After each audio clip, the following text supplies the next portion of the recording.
நம்ம வாழ்க்கையில சில சமயம் எல்லாம் சரியா போற மாதிரி ஒரு உணர்வு இருக்கும். ஒரு நல்ல வேலை, அன்பானவங்க, வசதியான வீடு இப்படி வெளியில இருந்து பார்க்கும்போது எந்த குறையும் இருக்காது.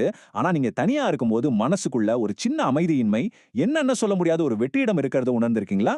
அது ஒரு பெரிய வலியோ, கஷ்டமோ கிடையாது. ஆனா ஏதோ ஒண்ணு முழுமை ஆகல, ஏதோ ஒரு முக்கியமான கேள்விக்கு பதில் கிடைக்கல அப்படிங்கிற மாதிரி ஒரு மெல்லிய உணர்வு. அது எங்க இருந்து வருது? நம்மகிட்ட அது என்ன சொல்ல முயற்சி பண்ணுது? அந்த அமைதி இன்மை கடைசியில இந்த ஒரு கேள்வியில தான் வந்து நிக்கும். எனக்கு உண்மையில என்னதான் வேணும்? இது பார்க்க ஒரு சாதாரண கேள்வி மாரி தெரியலாம். ஆனா நம்ம வாழ்க்கையோட திசையே தீர்மானிக்கிற ஆணிவேர் இதுதான். நாம ஏன் காலையில எழுந்திருக்கிறோம்? ஏன் ஒரு குறிப்பிட்ட வேலையில பல மணி நேரம் செலவு பண்றோம்? நாம தேடுற உறவுகள், நாம வாங்குற பொருட்கள், நாம கனவு காண்ற வாழ்க்கை, இது எல்லாத்துக்கு பின்னாலயும் இந்த ஒரு கேள்விக்கான பதில தேடுற ஒரு ஓயாத முயற்சி தான் ஒளிஞ்சிருக்கு. அறிஞர் தோரோ இத ரொம்ப அழகா சொல்லியிருக்காரு. நம்மள நிறைய பேர் ஒரு அமைதியான விரக்தியில தான் வாழ்றோம்னு. இது வெளிப்படையா தெரியாது. ஆனா நம்ம ஆன்மாவோட ஆழத்துல ஒரு முழுமையற்ற தன்மையை நம்ம உணர்வோம்.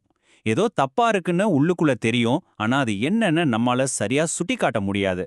இதுதான் நம்மள அடுத்த இலக்க நோக்கி ஓட வைக்குது. அடுத்த பொருளை வாங்க தூண்டுது. அடுத்த அனுபவத்தை தேட வைக்குது. அந்த வெற்றிடத்தை எப்படியாவது நிரப்பிடலான்னு ஒரு சின்ன நப்பாசு தான். நம்மளோட இந்த ஆழமான தேடல 3 அடிப்படை கேள்விகளா பிரிக்கலாம்.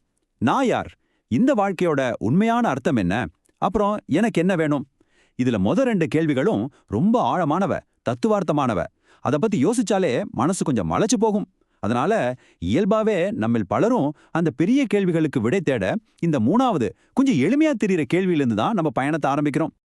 ஆமா. எனக்கு என்ன வேணுன்ற கேள்விக்கு நாம தொரத்துற பொருள்கள்லயும், நாம அடையிற அனுபவங்கள்லயும், நாம அமைச்சுக்கிற உறவுகள்லயும் தான் பதில் இருக்குன்னு நாம ஆழமா நம்புறோம். ஒரு புது கார், ஒரு பெரிய வீடு, ஒரு பதவி உயர்வு, ஒரு அன்பான துணைவர், இதெல்லாம் நம்ம மனசுக்குள்ள இருக்கிற அந்த குறைய நீக்கிடும்னு இந்த உலகம் நமக்கு வாக்குறுதி கொடுக்குது.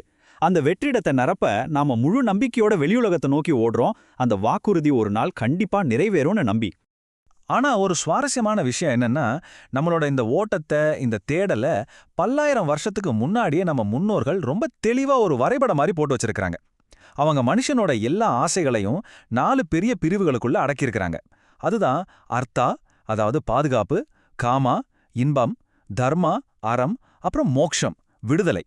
நமக்கு இது தெரிஞ்சாலும் தெரியலனாலும் நாம ஒவ்வொருத்தரும் இந்த 4 பாதைகள்ல ஒண்ணுல தான் பயணம் பண்ணிட்டு இருக்கோம். இதுல முதல் படி அர்த்தா, அதாவது பாதுகாப்பு. இது நம்ம தேடலோட அடித்தளம். சாப்பாடு, துணி, தங்குற இடம் மாதிரி அத்தியாவசிய தேவைகள் ஆரம்பிச்சு பணம், சொத்து, சமூக அந்தஸ்து, அதிகாரம் வரைக்கும் இது நீளுது. இது நம்ம மூளையோட ஆதி பகுதியிலேருந்து வர்ற ஒரு குரல். நிலையற்ற இந்த உலகத்துல நமக்கும் நம்மள சுத்தி இருக்கிறவங்களுக்கும் ஒரு ஸ்திரமான, பாதுகாப்பான கோட்டையை உருவாக்கணுன்ற ஒரு ஆழமான, இயல்பான உந்துதல் தான் இது. சரி, பாதுகாப்பு கோட்டை கட்டியாச்சு. அடுத்து நம்ம மனசு எங்க தாவும்? அதுதான் காமா, அதாவது இன்பம். இது வெறும் உடல் சார்ந்த இன்பம் மட்டும் கிடையாது. நம்ம ஐம்புலன்களையும், மனசையும், இதயத்தையும் சந்தோஷப்படுத்துற எல்லாத்தையும் தேடுறது. ஒரு நல்ல பாட்டு கேட்கும்போது வர்ற பரவசம், ஒரு அழகான ஓவியத்தை பார்க்கும்போது கிடைக்கிற அமைதி, ஒரு புது இடத்துக்கு பயணம் பண்ணும்போது வர புத்துணர்ச்சி, சுவையான சாப்பாட்டை ரசிச்சு சாப்பிடுறது, வாழ்க்கையை அதோட எல்லா நிறங்களோடும் சுவைகளோடும் அனுபவிக்கணுங்கிற தாகம்தான் இது. பாதுகாப்பும் கிடைச்சு இன்பமும் போதுமான அளவு கிடைச்ச பிறகும் கூட சிலருக்குள்ள அந்த மெல்லிய அமைதியின்மை இன்னும் இருந்துகிட்டே இருக்கும். அதுதான் நம்மள அடுத்த தேடலுக்கு, அதாவது தர்மாவுக்கு கூட்டிட்டு போகுது. இது அறம். இது எனக்கு என்ன கிடைக்கும்ன்ற கேள்வியை தாண்டி நான் இந்த உலகத்துக்கு என்ன கொடுக்க முடியும்னு கேட்க வைக்கிற ஒரு நிலை. சுயநலத்தோட எல்லையை தாண்டி ஒரு அர்த்தமுள்ள வாழ்க்கையை வாழணுன்ற ஆசை.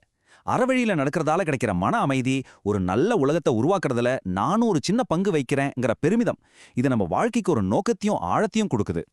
சரி, அர்த்தா, காமா, தர்மா. பாதுகாப்பு தேடினோம், இன்பத்தை துரத்தணும், அறவழியிலையும் நடக்க முயற்சி பண்ணோம். ஆனா ஒரு நிமிஷம், நீங்களே உங்களை நேர்மையா கேட்டுக்குங்க. இதுல ஏதாவது ஒன்ன முழுசா அடைஞ்சதுக்கு அப்புறம் உங்களுக்கு நிரந்தரமான, நீடிச்ச மனநிறைவு கிடைச்சிருக்கா? ஒரு இலக்க அடைஞ்சதும் வர அந்த சந்தோஷம் சில நாள், சில வாரம் நிக்குது. அதுக்கப்புறம் மனசு மறுபடியும் அதே பழைய அமைதியின்மைக்கு திரும்பி அடுத்த இலக்க நோக்கி ஓட ஆரம்பிச்சிடுதே. ஏன் இப்படி? நம்மளோட இந்த நிலைமையை புரிஞ்சுக்க ஒரு அழகான உருவகம் இருக்கு.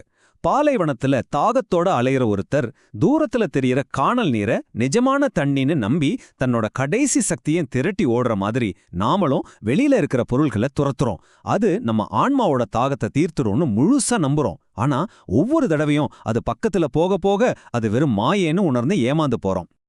ஏன் இந்த பொருள்கள் நமக்கு நிரந்தரமான சந்தோஷத்தை தரதில்ல? காரணம் ரொம்ப சிம்பிள் தான், ஆனா ரொம்ப ஆழமானது. யோசிச்சு பாருங்களேன், இந்த உலகத்துல எந்த ஒரு பொருளும் எல்லாருக்கும் ஒரே மாதிரி சந்தோஷத்தை கொடுக்காது. உங்களுக்கு பிடிச்சது எனக்கு பிடிக்காம இருக்கலாம். அது மட்டும் இல்ல, எந்த ஒரு பொருளும் ஒரே ஆளுக்கே எல்லா நேரத்திலயும் சந்தோஷத்தை கொடுக்காது. இன்னைக்கு உங்களுக்கு ஆனந்தம் தர்ற அதே பொருள் நாளைக்கு சலிப்பை ஏற்படுத்தலாம். இது எல்லாத்துக்கும் மேல இந்த உலகத்துல இருக்கிற எல்லா பொருள்களும், எல்லா அனுபவங்களும், எல்லா உறவுகளுமே நிலையற்றது, தற்காலிகமானது. அப்போ சந்தோஷத்தோட மூலம் எங்க இருக்குன்றதுல நமக்கு ஒரு பெரிய தப்பு புரிதல் இருக்கு. நாம என்ன நினைக்கிறோம், ஒரு பொருளை வாங்குறதால அந்த பொருள்ல இருந்து சந்தோஷம் ஒரு ஊற்று மாதிரி நமக்குள்ள பாயுதுன்னு. ஆனா உண்மையில என்ன நடக்குது தெரியுமா? ஒரு பொருளை அடையணுங்கிற நம்மளோட தீராத ஆசை அதை அடைஞ்சதும் கொஞ்ச நேரத்துக்கு நின்னுடுது. அந்த ஆசைங்கிற அலை ஓயிற அந்த நிமிஷத்துல நமக்குள்ளேயே இயல்பா அமைதியா இருக்கிற சந்தோஷங்கிற கடல் வெளிப்படுது. ரொம்ப தெளிவா சொல்லணும்னா அந்த சந்தோஷம் பொருள்ல இல்ல. ஆமாங்க, உண்மையான நிலையான சந்தோஷம் நமக்குள்ள தான் இருக்கு. அது வத்தாத எப்பவும் இருக்கிற ஒரு நீரூற்று. ஆசைகள், கவலைகள்ங்கிற பாறைகளை நாமளே தெரியாம அது மேல வச்சு மூடிடுறோம். அதனால அந்த நீரூற்று இருக்கிறது நமக்கு தெரியறதில்ல. ஏதாவது ஒரு ஆசை நிறைவேறி அந்த பாறை கொஞ்ச நேரத்துக்கு விலகும்போது உள்ள இருந்து அந்த சந்தோஷம் ஊற்றெடுக்குது. இதுல இருந்து நம்ம கத்துக்க வேண்டிய மிக முக்கியமான பாடம் என்னன்னா, தேடல் வெளியில இல்ல, உள்ளதான் இருக்கு. இதை இன்னும் அழகா சொல்லணும்னா, நம்மளோட இயல்பான சந்தோஷம்ன்றது வானத்துல எப்பவும் பிரகாசிக்கிற சூரியன் மாதிரி. நம்மளோட ஆசைகள், கவலைகள், பயங்கள் என்ற மேக கூட்டங்கள் அப்பப்போ வந்து அந்த சூரியனை முழுசா மறைச்சிடுது. ஆனா மேகம் கலைஞ்சதும் சூரியன் மறுபடியும் பிரகாசிக்குது.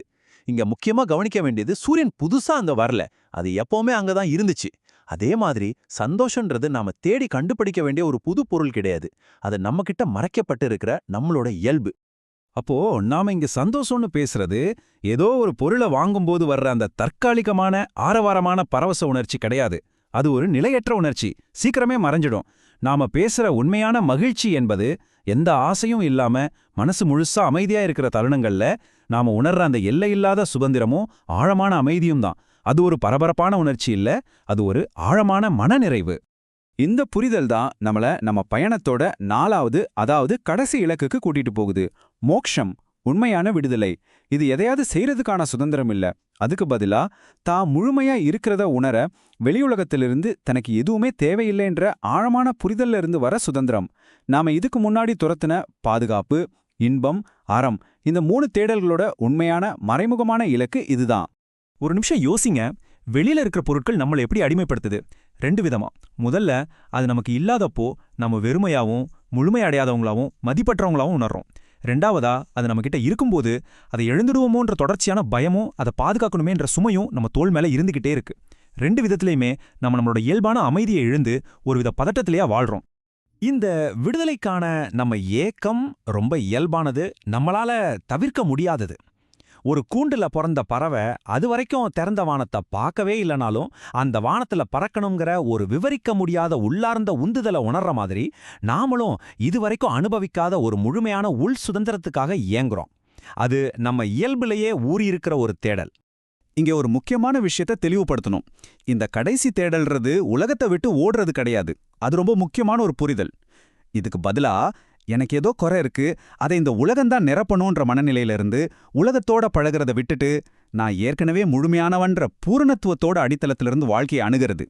இந்த ஒரு பார்வை மாற்றம் உலகத்தோட நம்ம வச்சிருக்கிற உறவையே மாத்திடும்.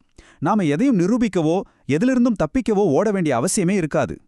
இந்த முழு விஷயத்தையும் ஒரே ஒரு அழகான உருவகத்துல அடக்கிடலாம். ஒருத்தங்க தன்னோட கழுத்துல ஏற்கனவே போட்டிருக்கிற ஒரு விலைமதிப்பில்லாத நகைய சுத்தமா மறந்துட்டு அதை வீடு முழுக்க பதட்டத்தோட தேடி அலைஞ்சா எப்படி இருக்கும்? அது மாதிரி தான் நம்மளோட இயல்பாவே இருக்கிற சுதந்திரத்தையும் முழுமையான சந்தோஷத்தையும் வெளி உலகத்துல தேடி தேடி நம்மள நாமே சோர்வடைய செஞ்சுக்கிறோம். நாம இவ்ளோ காலமா தேடுற விஷயம் நம்ம கிட்டயே, நம்ம கூடவே தான் இருக்கு. சரி, கடைசியா உங்களுக்காக ஒரு கேள்வி. ஒருவேளை நீங்க சந்தோஷத்தை தேடுற அந்த ஓட்டத்தை நிறுத்திட்டு நீங்க ஏற்கனவே உங்ககிட்ட இருக்கிற அந்த சந்தோஷத்திலேருந்து உங்க வாழ்க்கையை வாழ ஆரம்பிச்சா என்ன மாறும்? வெளியில இருக்கிற பொருள்களை துரத்துறதை விட்டுட்டு உள்ள இருக்கிற அந்த முழுமையை உணர்ந்து செயல்பட்டா உங்க ஒவ்வொரு நாளும், உங்க ஒவ்வொரு உறவும், உங்க ஒவ்வொரு செயலும் எப்படிப்பட்டதா மாறும்? இந்த கேள்வியோட உங்களை விட்டுட்டு போறேன். இதை பத்தி அமைதியா சிந்திச்சு பாருங்க.